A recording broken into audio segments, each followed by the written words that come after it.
नमस्कार मंडळी, आज आपण अशा एक विषयावर बोलणार आहोत जो विषय बहुतेक लोक उघडपणे बोलत नाही, पण मनातून प्रत्येक जण त्याने त्रस्त असतो आणि तो म्हणजे झोप न लागणं. रात्री अंथरुणावर पडूनही डोळे मिटले तरी डोक्यात विचारांची गर्दी चालूच असते. कधी घड्याळाकडे पाहत राहतो तर कधी मोबाईल हातात घेतो. झोप यायचं नावच घेत नाही. आजच्या काळात झोप लागणं ही केवळ समस्या नाही तर ती हळूहळू एक सवय बनत चालली आहे. सुरुवातीला आज जरा उशीर झाला असं वाटतं, पण नंतर रोजच उशीर होतो आणि मग शरीर थकलेलं असूनही मन शांत होत नाही. झोप नीट न झाल्याचा परिणाम फक्त दुसऱ्या दिवशी थकवा येणं किंवा डोळ्याखाली काळी वर्तुळे दिसणं एवढ्यापुरताच मर्यादित नसतो. झोपेचा अभाव हा हळूहळू संपूर्ण शरीरावर परिणाम करणारा एक सायलेंट प्रॉब्लेम असतो. सर्वात आधी त्याचा फटका बसतो तो आपल्या मेंदूला. मेंदू नीट विश्रांती घेत नसल्यामुळे विचार गोंधळलेले राहतात, लक्ष एका गोष्टीवर टिकत नाही आणि साधी काम सुद्धा जड वाटायला लागतात. याचा परिणाम नंतर पचनसंस्थेवर दिसायला लागतो. नीट झोप न झाल्यामुळे पचनाचे हार्मोन्स बिघडतात, त्यामुळे ॲसिडिटी, गॅस, पोट फुगणं, बद्धकोष्ठता यासारख्या तक्रारी वाढतात. सकाळी उठल्यावर शरीर हलकं वाटण्याऐवजी डोकं जड, शरीर आखडलेलं आणि मन उदास वाटतं. दिवसभर काहीही केलं तरी उत्साह जाणवत नाही. मानसिक पातळीवर झोपेचा अभाव फार खोल परिणाम करतो. छोट्या छोट्या गोष्टी मोठ्या वाटायला लागतात. चिडचिड वाढते, राग पटकन येतो आणि संयम कमी होतो. काही लोकांना कारण नसताना घाबरल्यासारखं वाटतं, तर काहींना सतत निगेटिव्ह विचार येत राहतात. हे सगळं हळूहळू मानसिक थकव्याचं रूप घेतं. अनेक लोक स्वतःला समजवत राहतात की आपण कमी झोपतो, पण आपलं काम तर चालू आहे. पण शरीर आतून त्याची किंमत शांतपणे भरत असतं. दीर्घकाळ झोपेची कमतरता राहिल्यास ब्लड प्रेशर वाढणं, डायबिटीस कंट्रोल बाहेर जाणं, वजन अचानक वाढणं किंवा घटणं, सतत ॲसिडिटी आणि शेवटी डिप्रेशनसारख्या गंभीर समस्या उद्भवू शकतात. म्हणूनच झोपेचा अभाव हा दुर्लक्ष करण्यासारखा विषय नसून वेळेत लक्ष देण्यासारखी गंभीर गोष्ट आहे.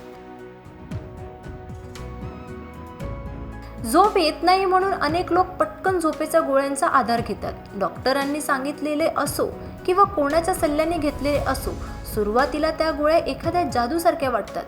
गोळी घेतली आणि काही वेळातच डोळे जळ होतात, विचार थांबतात आणि झोप येते. त्यामुळे मनात एक चुकीची समज तयार होते की हीच तर खरी सोपी वाट आहे. पण काही दिवसानंतर शरीर त्या गोळीला ओळखायला लागतं. जी गोळी आधी लगेच परिणाम दाखवत होती ती हळूहळू प्रभावी वाटू लागते. मग मनात विचार येतो, आज जरा जास्त ताण आहे, अर्धी गोळी पुरेशी नाही. अशा पद्धतीने हळूहळू मात्रा वाढत जाते आणि आपल्याला कळतही नाही की आपण झोपेसाठी औषधांवर अवलंबून होत चाललो आहोत. एकदा का शरीर झोपेसाठी बाहेरून मिळणाऱ्या गोळीवर विसंबून राहायला लागलं की नैसर्गिक झोप येण्याची प्रक्रिया कमजोर होते. मेंदूला असा सिग्नल मिळतो की आपल्याला स्वतः झोप निर्माण करायची गरज नाही. त्यामुळे शरीराची नैसर्गिक यंत्रणा आळशी बनते आणि सर्वात धोकादायक गोष्ट म्हणजे ही सवय सहज सुटत नाही. गोळी न घेतल्यास घाबरल्यासारखं वाटणं, बेचैनी वाढणं, झोप येईल की नाही याची भीती वाटणं, हे सगळं सुरू होतं. म्हणूनच झोपेचा गोळ्या हा खरा उपाय नसून अनेक वेळा एक हळूहळू आवडणारा सापळाच ठरतो. आज आपण सगळेच जण दिवसभर काम करतो, पण मनाला विश्रांती देत नाही. ऑफिसचा ताण, आर्थिक चिंता, नातेसंबंधातली गुंतागुंत, सततचा मोबाईल वापर या सगळ्यांचा थेट परिणाम झोपेवर होतो. झोपण्याआधीही आपण स्क्रीन पाहत राहतो, मेंदूला सतत उत्तेजन देतो. मेंदू शांत होण्यासाठी वेळ हवा असतो, पण आपण तो वेळच देत नाही. त्यामुळे शरीर अंथरुणावर असतं, पण मेंदू अजूनही कामाच्या मोडमध्येच असतो. झोप सुधारायची असेल तर सर्वात आधी आपल्याला हे समजून घ्यायला हवं की झोप ही जबरदस्तीने आणायची गोष्ट नाही. शरीराशी लढा देऊन, मेंदूला दाब देऊन झोप आणली तर ती झोप वरवरची असते, खोल नसते. खरी झोप तीच असते जी शरीर स्वतःहून स्वीकारतं. म्हणूनच उपाय असा हवा जो शरीराच्या नैसर्गिक प्रक्रियेला विरोध करणारा नसून उलट तिला साथ देणारा असेल. असा उपाय जो सवय लावणार नाही, ज्यावर शरीर अवलंबून राहणार नाही, पण जो हळूहळू नैसर्गिक झोपेची क्षमता पुन्हा जागी करेल. आणि म्हणूनच आज मी तुम्हाला सांगतोय एक असा साधा उपाय जो ऐकायला खूप सामान्य वाटेल, पण योग्य पद्धतीने वापरल्यास झोपेच्या गुणवत्तेत मोठा बदल घडवू शकतो. हा उपाय काही महागड्या गोळ्यांसारखा नाही, ना कुठल्या मेडिकल स्टोअरमध्ये शोधावा लागणार आहे. ही गोष्ट बहुतेकांच्या स्वयंपाकघरात आधीच असते. आपण रोजच्या स्वयंपाकात तिचा वापर करतो, पण फक्त चव वाढवण्यासाठी तिचे औषधी गुणधर्म मात्र दुर्लक्षितच राहतात. ही साधी पण प्रभावी गोष्ट म्हणजे जायफळ. आयुर्वेदात जायफळाला फार महत्त्वाचं स्थान दिलं आहे. जायफळाचा उष्ण गुणधर्म मज्जासंस्थेला शांत करण्याचं काम करतो. त्यातील नैसर्गिक सुगंध आणि घटक मेंदूला असा संकेत देतात की आता सुरक्षितता आहे, ताण सोडायची वेळ आहे. योग्य आणि मर्यादित प्रमाणात जायफळ घेतल्यास मनातील अस्वस्थता कमी होते. सतत धावणारे विचार हळूहळू मंदावतात आणि शरीर आपोआप झोपेसाठी तयार व्हायला लागतं. म्हणजे झोप जबरदस्तीने नाही तर नैसर्गिकपणे येते आणि हीच खरी खोल आणि ताजेतवाणी झोप असते. आपल्या शरीरात झोप ही केवळ थकवा आला म्हणून येत नाही, तर ती पूर्णपणे हार्मोन्सवर अवलंबून असलेली एक नैसर्गिक प्रक्रिया आहे. हे हार्मोन मेंदूमधील पिनियल ग्रंथीतून स्त्रवत आणि शरीराला स्पष्ट संदेश देते की आता झोपायची वेळ झाली आहे. अंधार, शांत वातावरण आणि मानसिक स्थिरता मिळाली की मेलाटोनिनची निर्मिती वाढते आणि झोप नैसर्गिकपणे येऊ लागते. पण आजच्या जीवनशैलीत या हार्मोनचं संतुलन सतत बिघडत चाललेलं आहे. रात्री उशिरापर्यंत मोबाईल, टीव्ही, लॅपटॉप यांचा वापर केल्यामुळे डोळ्यांवर पडणारा निळा प्रकाश मेंदूला गोंधळात टाकतो. मेंदूला असं वाटतं की अजूनही दिवस आहे, त्यामुळे मेलाटोनिन तयार होण्याची प्रक्रिया थांबते किंवा खूपच कमी होते. परिणाम, शरीर थकलेलं असतं पण झोप येत नाही. अशा वेळी जायफळासारखा नैसर्गिक उपाय शरीराला जबरदस्तीने झोप देत नाही, तर तो मेंदूला शांततेचे संकेत देतो. जायफळातील काही नैसर्गिक घटक मज्जासंस्थेची अतिसक्रियता कमी करतात, त्यामुळे तणाव हळूहळू कमी होतो. जेव्हा मेंदू शांत होतो तेव्हा मेलाटोनिनसाठी आवश्यक असलेले योग्य वातावरण तयार होतं. म्हणजे झोप ओढून आणली जात नाही, तर ती स्वतःहून नैसर्गिकरित्या येते. म्हणूनच हा उपाय हार्मोनशी लढत नाही, तर त्यांच्याशी समन्वय साधतो. आणि जेव्हा हार्मोन्स योग्य पद्धतीने काम करू लागतात तेव्हा झोप खोल लागते, मध्येच तुटत नाही आणि सकाळी उठल्यावर शरीर खऱ्या अर्थाने ताजतवानं वाटतं. हीच झोप शरीरासाठी सर्वात आरोग्यदायी आणि पुनर्जीवन करणारी असते. आता हा उपाय करायचा कसा? रात्री झोपण्याच्या साधारण 30 मिनिट आधी 1 ग्लास कोमट दूध घ्या.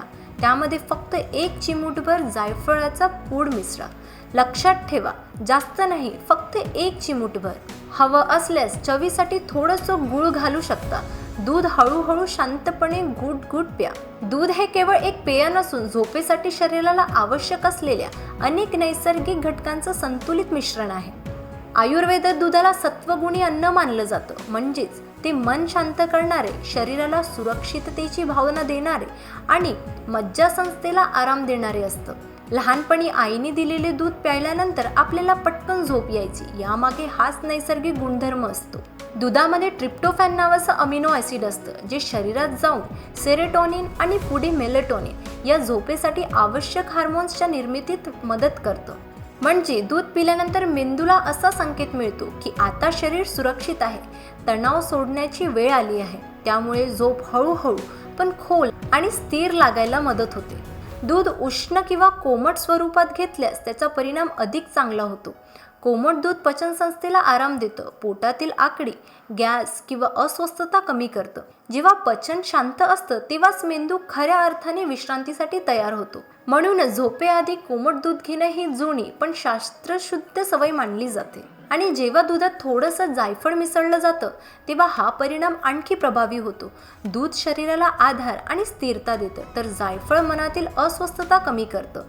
दोघांचा मिळून परिणाम मज्जासंस्थेवर सौम्य पण खोलवर होतो.